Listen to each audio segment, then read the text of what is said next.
Welcome to tonight's live stream. Welcome. It is so good to see you. So good to have you in the live stream fold. It's good to be back. Hold on here. How does this thing work? Trying to. Good Lord. There you go. Skip ads. So how is everyone? Put in the chat what you are drinking tonight and where you are tasting from. I want to know. And excuse me here. I clicked the button a little too soon, I suppose, because I was not quite ready. Yeah. So, yeah, it's been a while since I've done a live stream, and this is impromptu, last minute. So last minute, I even forgot my notes. Hold on.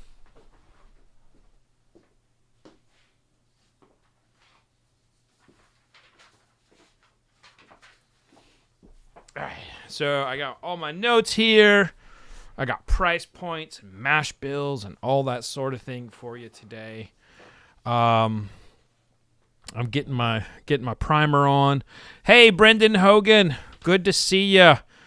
Brendan, I know that you and I got some charity stuff that we need to finalize. Let's try to connect at the start of the year. I do want to remind everybody that I have a charity auction going on right now with my boy Derek from Whiskey Straight Up and Unicorn Auctions. We're trying to raise money for the Florida hurricane victims. Go to unicornauctions.com to go check that out. Todd Polshowski in the house. I hope I said that right, Todd. Kevin Rhodes in the house drinking some Penelope Barrel Strength. Nice. Alan Pulowski. Eggnog. Strong eggnog. My wife won't let me drink eggnog in the house for reasons why you can probably imagine. And the other day, my youngest, Julian, where I drop him off at daycare, he runs up to my teacher and he says to the teacher, "My mommy won't let daddy drink eggnog because he toots." Did that in front of his entire class. And they all just started breaking out laughing like, oh. Thought that was funny. Francis Lee in the house having some Elijah Craig Barrel Proof. B522. Isn't that good? That is good. Hector Torres in the house having some from Massachusetts. Some Jack Daniel's Triple Mash. But I like Mississippi too. Like whoever lives in Mississippi and is from Massachusetts, you have the right to say Mississippi as long as you're drinking Triple Mash. And let's see. Joe Gerhardt having some 1793. B. Prentice, Widow Jane 10-year. Kenny Beavers, Wild Turkey 101. Nice. Brent Panis, I hope I said that right. Redbreast, Kentucky Oak. Damn, that's good, isn't it? Todd Pulshowski. Again, I hope I'm saying that right. New Riff 6-year-old malted. Steven Arsenault, my man. Sipping on some Old Forester 1910. He's a sucker for that double oaked. Peter B. just finishing up the Christmas tree. I lost Peter B. Gonna have some rye. Trying to decide. Nice. Richard in the house. Fight for Sound. What's going on? Alan C. Good to see you. Russell's Reserve. Nice. Francis Lee. What's my favorite Four Roses recipe? Why, it's the F yeast. I would say OBSF. Yeah, probably that. Fight for Sounds having some monkey shoulder. And Alan admits it's actually almond milk-based eggnog. So, okay, very nice. Daniel, what's going on? Sipping some Penelope Toasted. Nice. Eugene Nassif, who, by the way, I'm sipping on some of his stuff tonight. So we have an actual blender in the house who will soon see whether I like his stuff or not. I'm sure he'll be sweating it because he's about in the middle of the lineup tonight. You can see in the description what we are tasting. I will get into them and I will break them down. But also, if you haven't yet, hit that like button. It helps push out the algorithm to other people who are not watching it right now. So we're in between like football and everything. So this is a good time to do a live stream for me. So hit that like button and share it. Tell some people we're about to do some tasting. Now, why am I doing this? I have my top 100 coming out soon, and that top 100 is basically the tasting of about 800 different American whiskeys I've had this year. That's right. I've had around 800 American whiskeys, and I'm going through this list, and I'm like, oh my God, I haven't had this, I haven't had this, I haven't had that. So I'm reaching out to all these distillers and blenders. I'm also going into liquor stores and seeing if there's anything I haven't had yet. And, here we are today. I have 7 products that I have yet to taste. We have about to knock everything over. We have a pair from RD1. You're going to hear more about that, but you got the RD1, the 98 proofer, and the RD1, the 101 proofer. That 101 proofer is actually finished with French oak. We've got this is in no particular order, by the way. This is just how I'm able to grab them. Let's move that there. We have the Rabbit Hole Raceking. This is becoming one of those highly coveted allocated products in Kentucky right now. That's the Raceking from Rabbit Hole. I've got Old Line American Single Malt. I'm going to be tasting Old Line American Single Malt. This is a cognac finish. And then I've got the Nassif Family Reserve. Nassif Family Reserve right here, the blended rye whiskey. More details on that here in a bit. And then Still Austin, the Artist Edition, the Artist Straight Rye Whiskey. And last but not least, and again, that was in no particular order, the Uncle Nearest Rye. Now, there are 2 Uncle Nearest Ryes. There's a cask strength one that's available in the gift shop at Uncle Nearest. That one's running about $150. This is the standard 100 proof one. So that's the lineup here. But yeah, that's what we will be tasting. And please let's see. I see Hector Torres says, "Go Army, beat Navy." Damn right, go Army, beat Navy. Yeah. So I've got my kind of primer bourbon right here, which is always an Evan Williams. So Evan Williams is what I use to taste and make sure my palate's not, jacked up for the day. And it's just fine.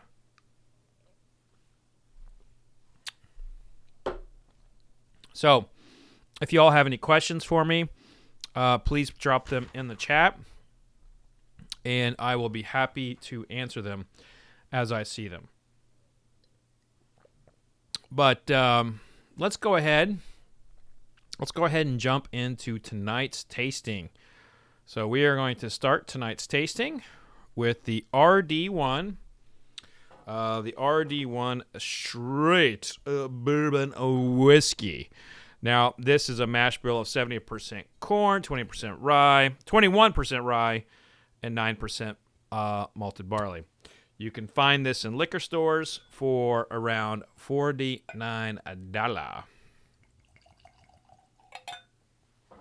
So this is the first time I have tasted this, but it has been out for a minute. If you have had this before, please feel free to put in the chat what you think. What do you think of it? I always like it when I see a $49 price point. That makes me happy. Kind of an alcohol-y nose, but after that, there's like some roasted marshmallows.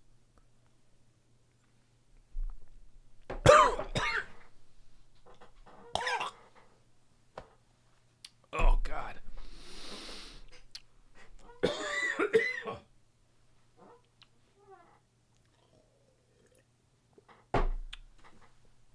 Oh, my God.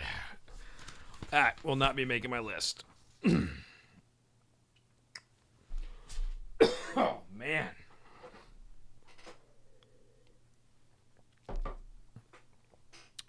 First of all, that was a combo of like going in wrong but also over alcohol. This does not taste good.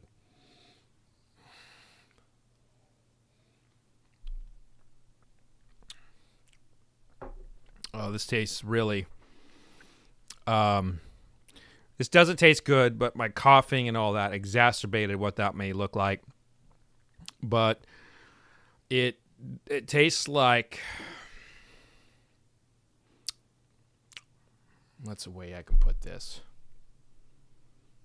It tastes like a banana, not a rotten banana, but a banana that has been sitting out for a long time and it's on the verge of going rotten. And then it tastes like some bad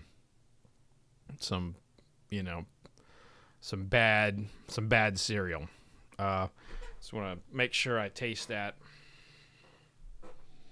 I'm gonna taste my Evan Williams again and be like, hey man, am I just fucked up or something? Yeah. Nope. This is not my jam.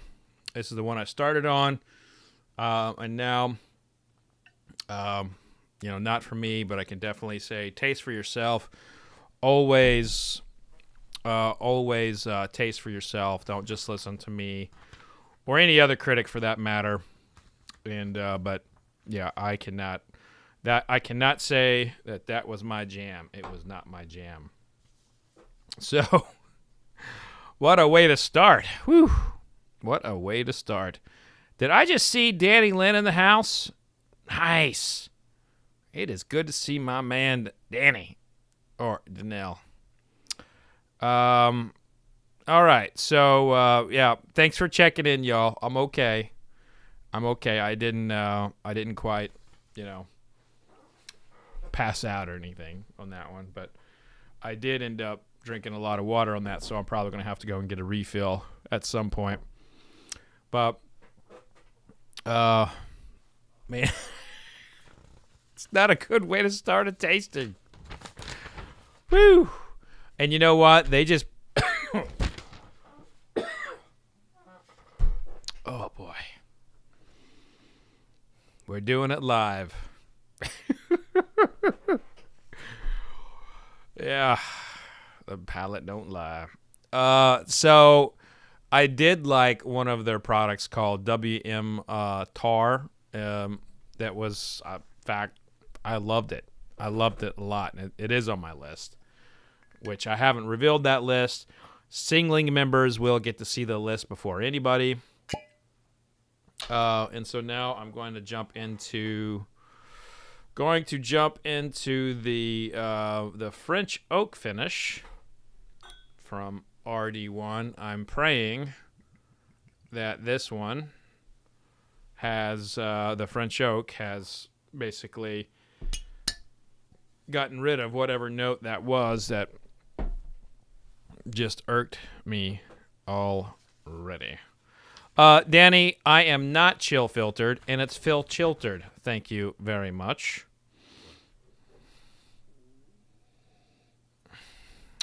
Yeah, I am not a fan of this nose. It smells like rubbing alcohol.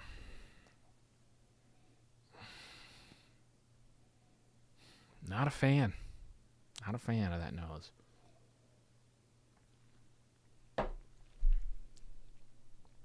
Nor am I a fan of the palate. It's not... I don't detest it like I did the previous one. But there's not a lot there. This is not overwhelming. This palate is like flash of alcohol, gone. In, out, gone. There's maybe some vanilla wafer here. There's a piece of like bread.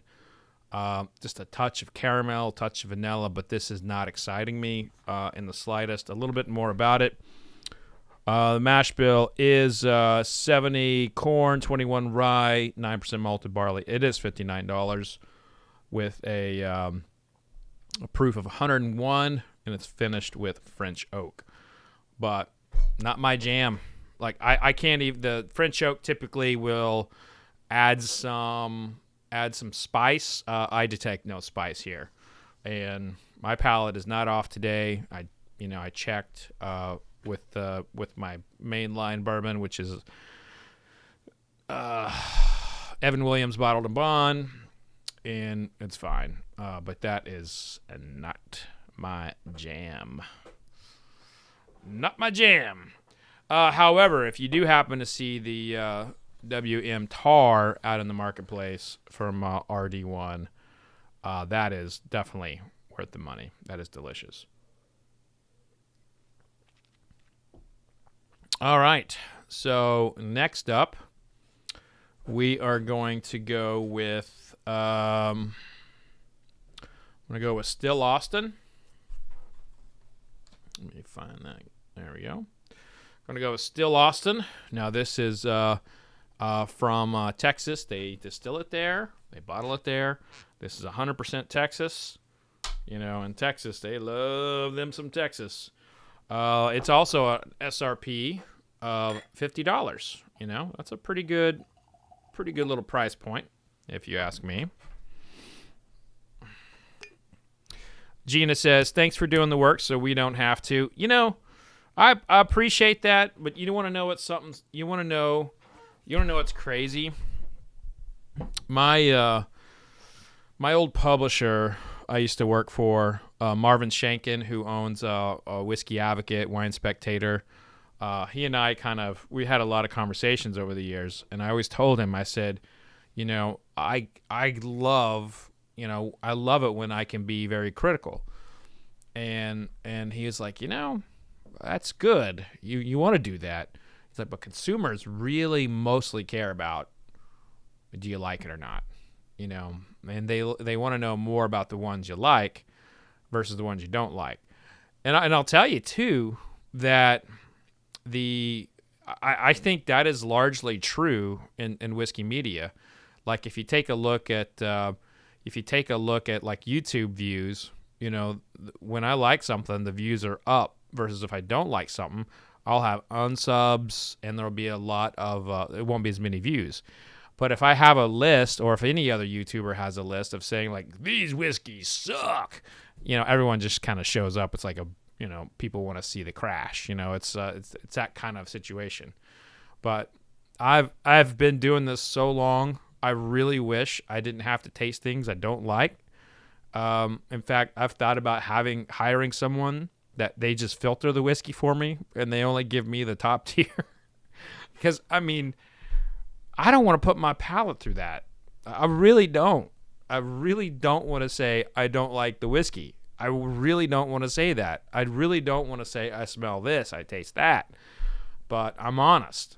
And even with friends, even with brands that, support my events or advertise in Bourbon Pursuit or something like that, I still say, I don't care what your affiliation is with me at any point of my career. If I taste something and it sucks, I'm going to say it right there, especially like on a live. And I don't want to do that, but I do it. And it's cost me, a lot more friends than you'd imagine. So anyway, thank you for saying that. I'm going to the Still Austin now. Oh, this is nice. This nose smells very nice.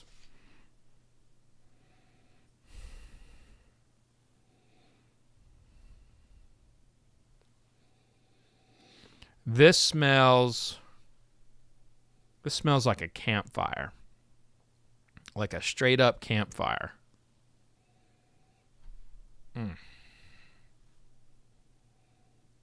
This is like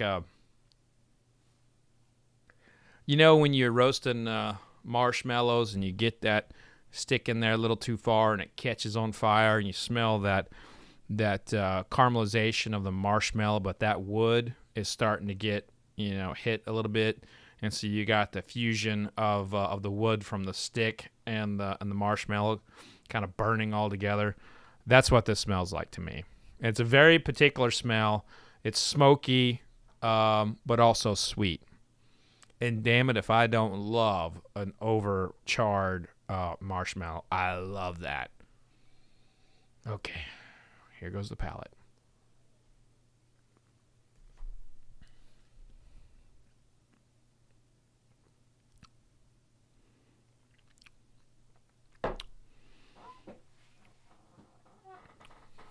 Wow. That is good.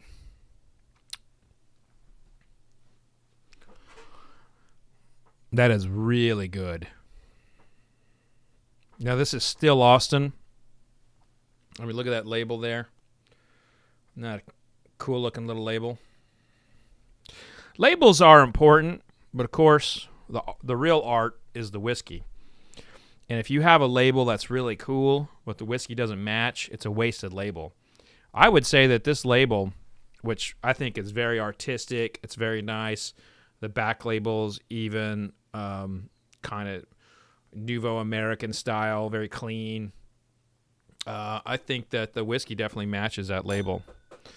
I'm going to go in it one more time and figure out what that flavor is that I really like.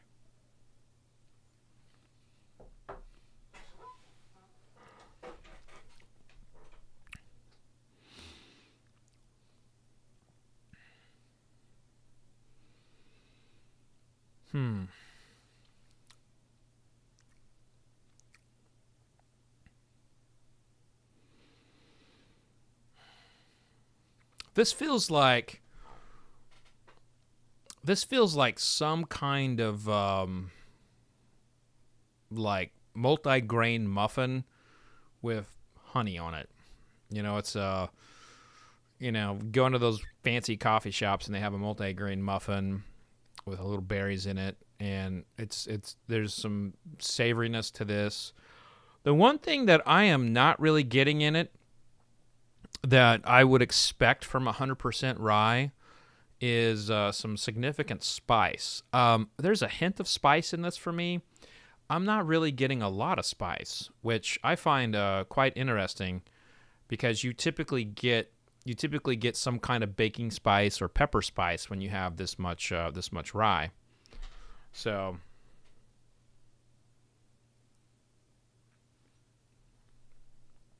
I mean, kudos to Still Austin. This is a fantastic pour. And I thank you for following up what I just had. Okay, so now I am going to go ahead and jump in here to some questions. And let's see if we have any questions coming in here. Hellstorm, which, if that's the heavy metal band Hellstorm, that's well, hella cool. Fred, could you recommend an Irish whiskey? I like both bourbon and rye. You know, if I am just recommending one Irish whiskey, it ends and begins with Redbreast. Redbreast 12-year-old. It's accessible. You can find it. It's affordable in most markets. And frankly, that's what most whiskey professionals sip in their own time. Julian Van Winkle, myself, tons of Scotch drinkers out there who are in the business. We all drink Redbreast 12-year-old, so that would be my number one recommendation for you. And anybody who is a whiskey nerd or a snob, you can never have enough Redbreast. So I think that's quite that. That's that one. The question came in, is it, and I can't quite say the name, Okamakanapiki, cork taint with the is that a possibility with the RD? You know, I don't know, man. I don't know. I don't know. Maybe not, but you know, it's definitely a possibility. Alan says, recently purchased Balcona single barrel rum, 5 years new charred oak, cask strength. Digging that the last week. Anyone else doing rum? Good question, Alan. I'm always in favor of rum. There must be more rum. Okay, so Kentucky Oak Edition from Redbreast. Yep, that's what Brent says. All right, Hellstorm, you got your advice there from folks. Now we are going to go into. I'm going to go into the single malt category now. So we're going to go to the Old Line American Single Malt. This brand has done really well in my blind tastings. They've done well with me in competition. This is an American Single Malt. I have not tasted a lot of American Single Malt. I mentioned earlier I've tasted about 800 American whiskeys this year. I would say, maybe 50 have been American Single Malt. While that category is going up and down, or it's going up, I just don't get a lot of access to it. So I haven't had that many American Single Malts this year. So this is one of the few I've tasted publicly here on this channel. This is between $80 and $120, and this has been aged for about a 5 1/3 year. Now, these fellas are out of. Just want to make sure I get their city right, because Baltimore, Maryland. That's right. I didn't want to say Baltimore, Maryland, and it was like it's actually, just down the river in something else, Maryland. So here we go.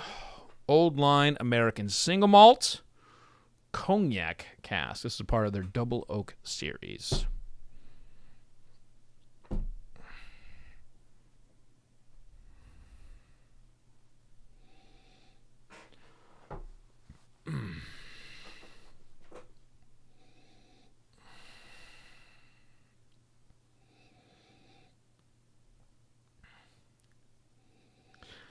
Smells very sweet. This smells incredibly sweet. Honey. Honey, honey, honey, honey. Oh, honey.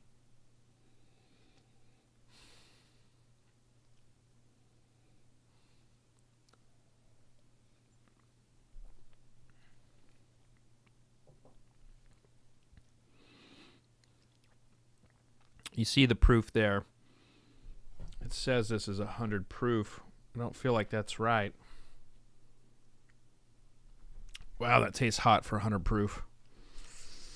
Really hot. I'm not really feeling this one. I've liked a lot of Old Line stuff in the past. But this feels just overpowering for 100 proof. Very alcohol forward. And it also, oddly, is grainy.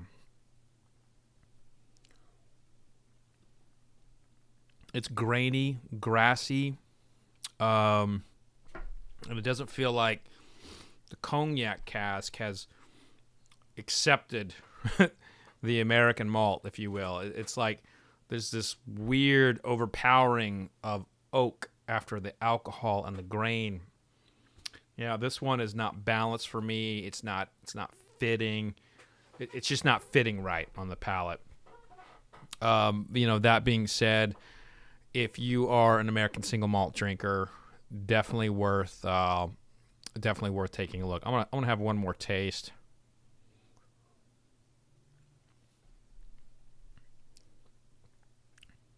Yeah, just not feeling it. Not my jam. Not my jam. But great group, great company, great group of people behind it. I have several more samples from them, so I've got a whole lot more to taste from them. But not everything can be, American Single Malt of the Year, which they have won with me previously. So I want to rinse my palate out. Go to the comment section here. Who has a question here in here? Who's got a question in here? I still need to watch the JDSIM review you did. It's the talk of the whiskey webs the last few days. I'd love a whiskey tuber to dedicate an episode. Highly the best of American single malts. The Jack Daniel's single malt. Alan, is that what you're referring to? That was a pretty quick review. It was on the Whiskey Shorts. Which, if you remember, I asked you all, I was like, hey, YouTube is encouraging us to do whiskey shorts. How should I do it? What should I do? And then someone said, hey, do one taste reviews or one note reviews. And so I did it, and then people were like, how could you do that to us? You give us so many descriptions. We need more. And I was like, all right, I won't do that anymore then. I can't please everybody. Honestly, it does come down to my schedule and how I feel in the moment for doing something. The Fight for Sound. Oh, wow. I am prior USMC 1979 to 1992. Thank you for your service, Fight for Sound. It's great. Our guys get the good stuff. Thank you for commenting. Robert Shea. Cheers, everyone. Hope everyone is having a great Sunday. Same, right here. Wade, what's your favorite 2022 bourbon? Well, that's in part what we're doing here. I am trying to narrow down my field. I've got my top 100 coming up, and I have yet to taste these products. So really, there's only been one I've tasted so far that I would put in consideration for my top 100, and that's the Still Austin Straight Rye. Out of this lineup, the RD1s were misses, and the old line Cognac Cask was a swing and a miss as well. I still have the Nassif Family Reserve, 110.86 proof. I've got the Raceking, from Rabbit Hole, and the Uncle Nearest Rye up left, and that's where we're going to go next. We're going to go to the Uncle Nearest Rye. So if you haven't yet, please click that like button. When you click the like button, it tells YouTube to recommend it to other people. We are all a part of the algorithm here on YouTube. So now we're going to jump into the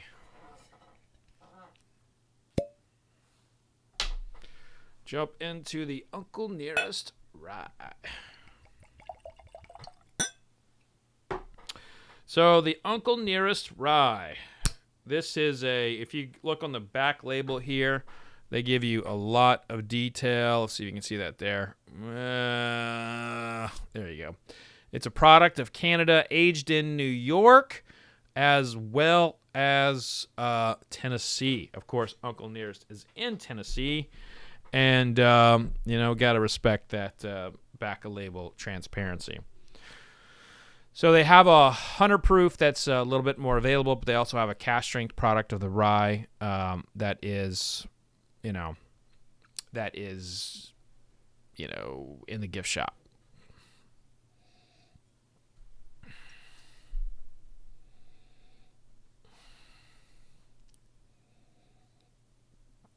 Smells like butterscotch pudding. Usually taste that. I don't often smell it. It smells like honeysuckle. One other thing, and this is a very important note. If you don't see straight rye on the label, which you do on this one, it's kind of small, but you can see straight rye right there. That is that's a legal protection that they haven't added any flavoring to it. If you don't see straight on the label, they can actually add flavoring to it. Not a lot, but they can add flavoring to it. So Templeton, when Templeton was in this big lawsuit a few years ago, 10 now I think, that was one of the things that became public, is that they were adding flavoring, and that's, since then reviewers like myself have always tried to educate people on that. Wade Woodard does a good job of that on the interwebs. Yeah, this butterscotchy honeysuckle smells kind of interesting.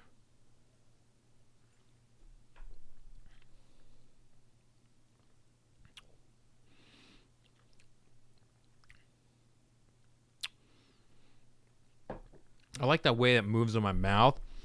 It goes into the mid palate, goes on the back, kind of rests there, tickles the roof of my palate. Very spicy, very sweet. Once again, I'm tasting the Uncle Nearest Rye. I know you see it there, but yeah, this is different.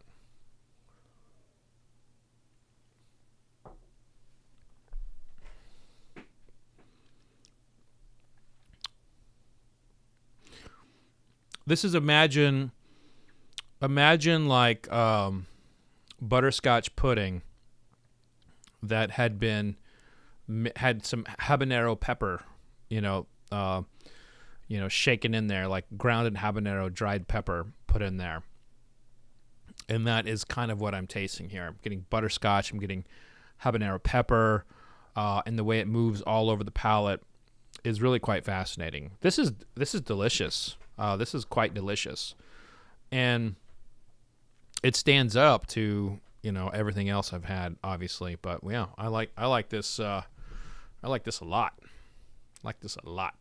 And over the years, I've done a lot on Uncle Nearest. If you're interested about that brand, I've done interviews with Jeffrey Wright. I had Jeffrey Wright on my podcast. He's an investor in Uncle Nearest, and we talked about the role of Nearest Green and how important he is, and how important the brand is for bringing back what enslaved people did in whiskey.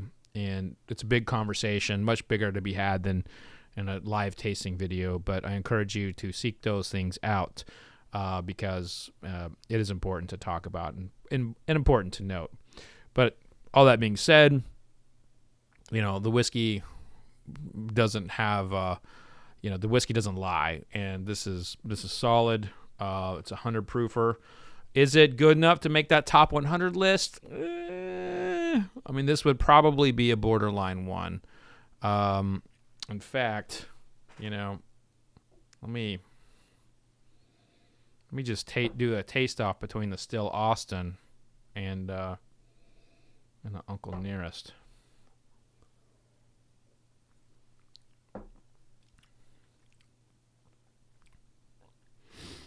They're both. Let's see, what's the proof on the Still Austin is 99 point. So they're both like right, both in that 100 proof range.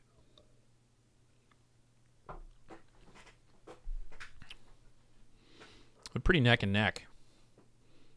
Yeah, so I'll probably have to do a blind taste off between those two later on to figure out which one would make the cut, because one of these two will probably make the cut. But that's what we're here doing. If you just joined us, thank you for joining us. But what I'm doing here is I've got a lot of catching up to do. I've got a lot of back samples to taste, and that's what I'm doing here. I'm trying to get through a lot of these products. I've got my top 100 that I'll be doing on December 20th, a live tasting right here, and I need to figure out what's going to be on that list. I've got a pretty healthy number right now that's on there, but I want to get through everything that's that I haven't tasted. Now there are a lot of limited edition products I have yet to taste. I haven't tasted the Pappy yet. I'll be posting my review on the Pappy here this week. I haven't tasted the Bourbon series yet. I'm trying to find a sample of that. I'm trying to get a couple other samples as well, but you're going to be seeing a lot of reviews coming from me this week. Larkin Poe's got a new album out. Yeah, Larkin Poe's been on my show before. Great people. Okay, so next, the two I have left are the Nassif Blended Rye and the Raceking from Rabbit Hole.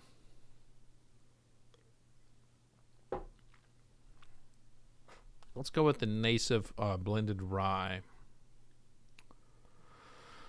Okay, so this is an independent bottler in the Midwest.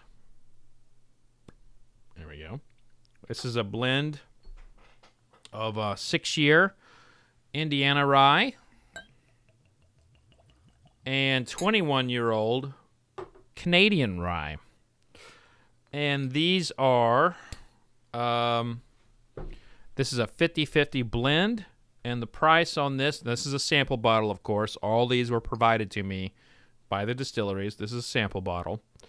This is a 50-50 blend, and this is $100, and the product is to be released, I think, sometime in the next week or two. We got ADHD whiskey in the house. What's going on there, Matty Poo?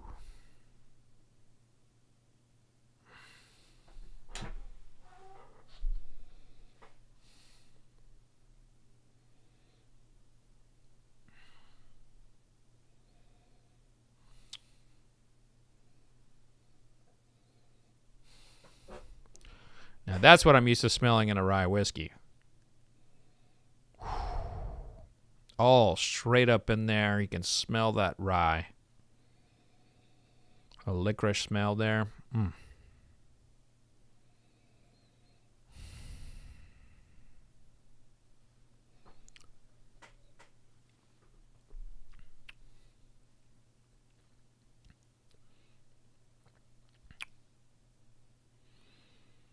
Mm.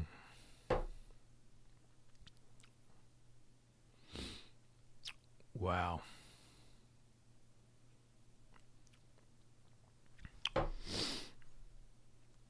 Wow. Now, I was messaging with Gene earlier. I just got this some information on this. It's also finished in port and sherry. I was tasting that. I was like, "Oh, that doesn't taste like a full-blown rye. There's got to be some finishing to it." I was like, "Oh, that's right." Eugene was texting me. So, yeah. Let me go check that real quick. This is, in a word, beautiful. This is really beautiful. This has a complexity to it that you want to see in whiskey. And I'm not talking a bourbon. I'm not talking Scotch or any style of whiskey. You seek out complexity, and complexity is when you feel it on one part of the tongue and then another, and then suddenly it like engulfs your entire tongue, and you have all these different flavors coming at you, boom, boom, boom, boom, boom, boom, boom, and you're like trying to like figure out what it is you're tasting. Now, when I'm writing and I'm taking notes, it's a lot easier to just kind of jot down what these different notes are.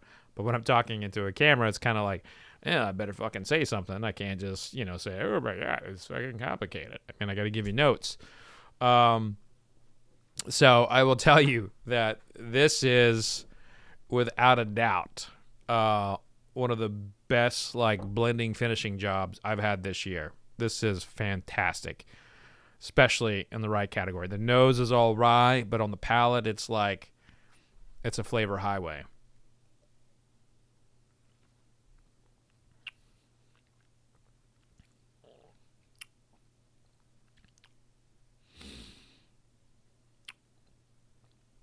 Wow. Okay. Wine lovers will love this. Wine lovers will love this release. This has, I'm kind of at a loss for words here. This has some like black currant to it. Like this has some apricot. It has some like dried Spanish almonds. There's really nice chocolate notes here. There's a wave of spice. There's just a little hint of marzipan. Just a un poquito marzipan. And I like me some marzipan. I love marzipan. And so there's like all this stuff, going on in this whiskey.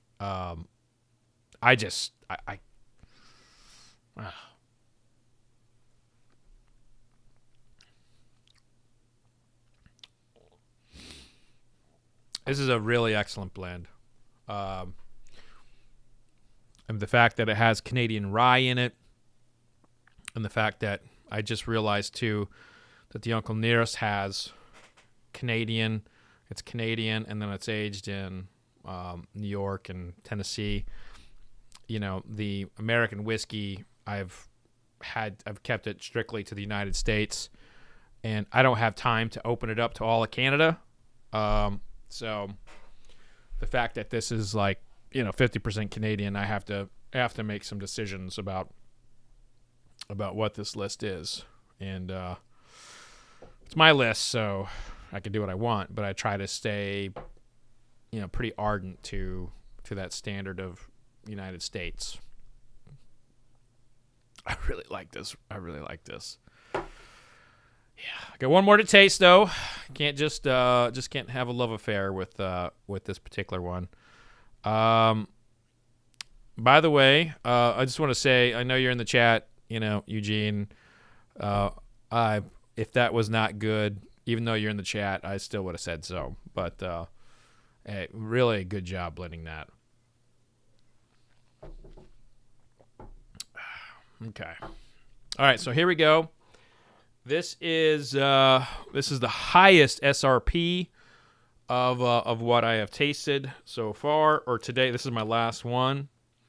The SRP on this is $400, or excuse me, $395.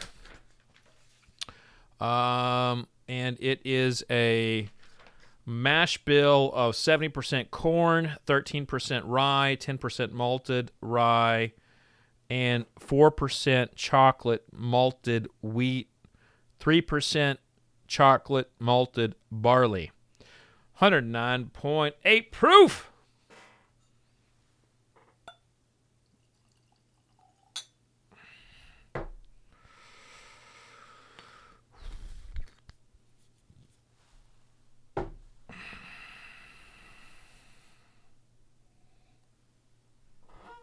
Okay.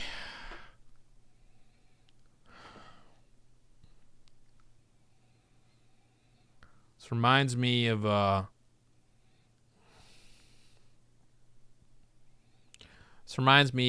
like the Kentucky Derby. It's ironic because this is called Raceking. That's not why. But you have all that cigar smoke kind of like popping up in the air. You have, like, if you're in the paddock area, you can smell like the earthiness and of the horses, and you can smell just like random stuff going around. It's like it's a really hodgepodge of smells. The sweetness of like the cigar, the earthiness of the paddock area. Maybe there's a little rain there. You can smell some mint fragrance. That's what this smells like. A lot of mint here. A lot of earth. A lot of mint. But that cigar smoke, it's got a pretty powerful cigar smoke note.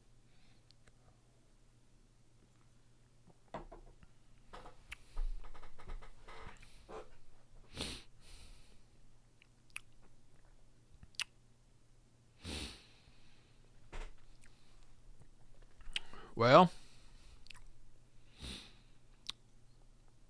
that didn't taste like what I thought it would. It didn't taste like what I thought it would at all. After smelling that sweetness and that earthiness, I thought I was about to get this like 1-2 combo of like honey and like a sauteed mushroom kind of flavor profile. But instead, I'm getting, I don't know what the hell I'm getting.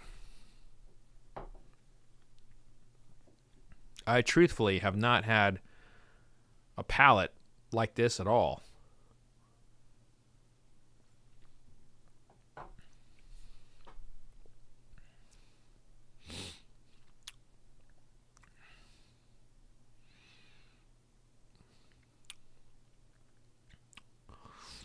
Nutella, citrus, like the kind of citrus that you put in a drink, like the garnish, like a dehydrated drinks garnish, like my boys at CR Citrus.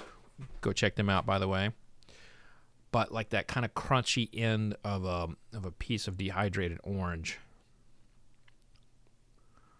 This is bizarre in a good way.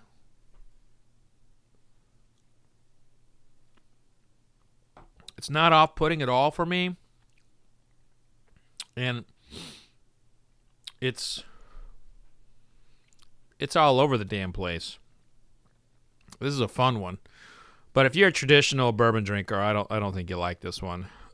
If you're an exploratory bourbon drinker, you're gonna have to jump on it. And I will say that this is the kind of stuff where the American palate is going. People are going crazy for stuff like this. They like that, all over the place nose, and then you get it on the palate, and it tastes like Nutella. And then after you get that little bit of Nutella, you get some like leather. This is unique. This is unique. It's unique in a good way, and but I don't think it's for everybody. It's definitely for me. It's definitely for me. This is my style of like when I want to get funky with it. I would actually say if there was a class of bourbon drinkers that would appreciate this, it would be the Wild Turkey drinkers, especially the dusty Wild Turkey drinkers. This reminds me a lot of like those like, you know, been in the basement for a long time kind of bourbons. You know, it's got a funkiness to it. I dig that. But I will say the clear winner for me tonight in terms of, and this was not a blind tasting by any means. This was not a blind tasting at all. This was an open tasting because I have a lot of tasting to do before, you know, in 9 days when I do my American Whiskey of the Year. But it was this blend of 6 and 21-year-old rye finished in port and sherry cask. I mean, this crushes.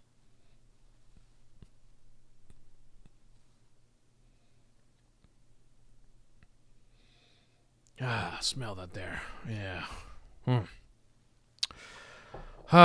Yeah, that's a tasty one. That is a very tasty one. I quite enjoy that a lot. That Nassif Family Reserve blended rye whiskey, which I don't think it's very widely available. I think it's only available by online or something like that.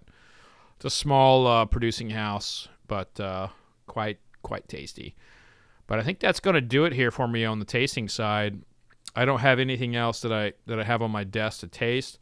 I got these things out of the way, and now I can answer some questions. So, and if you haven't already, you know, again, hit that like button, help me out here. It goes a long way for people finding the channel. Yeah, oh my gosh, Dio says smells great. Thanks. By the way, that is a real. I'm scared of clowns, you know, so that like his little thingy is creepy. Robert says, I hear you, Alan. I did a basic tasting at Rabbit Hole and wasn't a fan of any of the pours. Just didn't do it for me. Oh, he was talking to someone else. Eugene says it's 1,500 bottles and in 12 states. That would be the Family Blended Reserve. His family, by the way. Hellstorm says, has never had Nutella? What? How could you not have Nutella? Eric says, thanks for saving me some money. I'm a traditionalist to the core. This I know. By the way, Eric, we got to hook up later. Brent says, bizarre. Yep. It's bizarre. In a good way.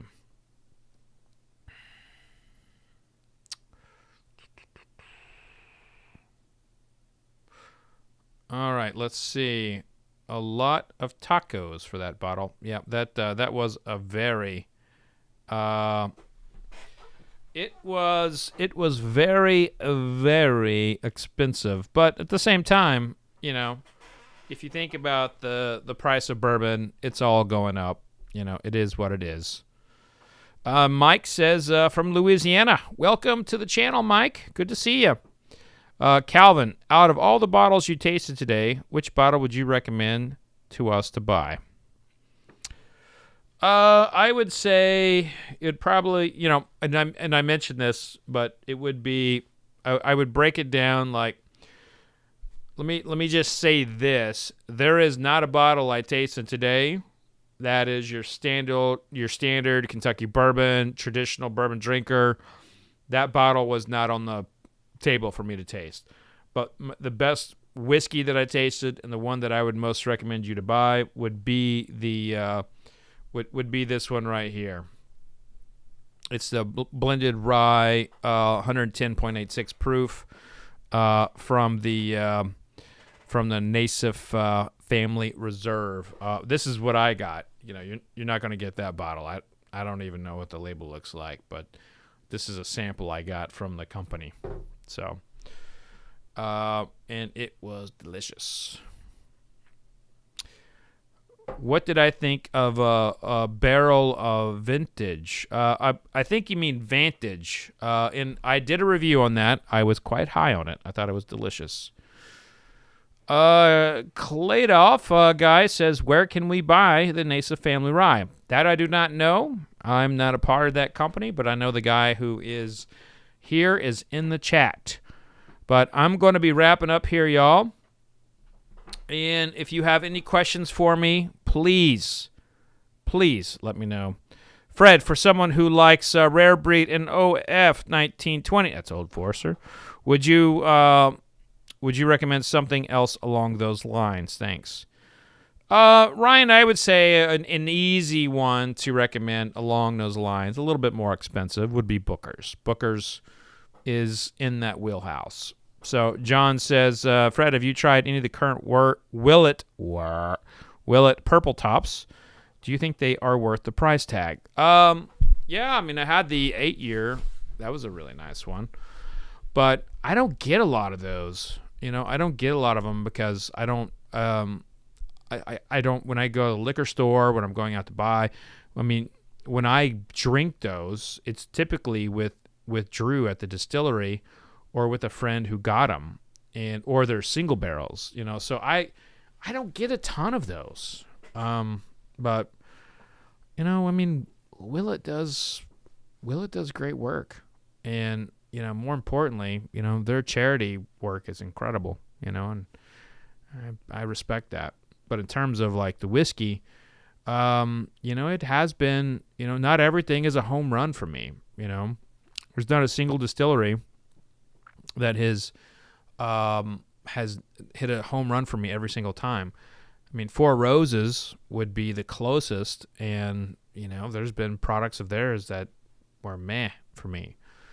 So yeah, I mean, Willet is great, but not everything's going to be awesome all the time, because not everything is awesome. Not like the song. It's not like the song.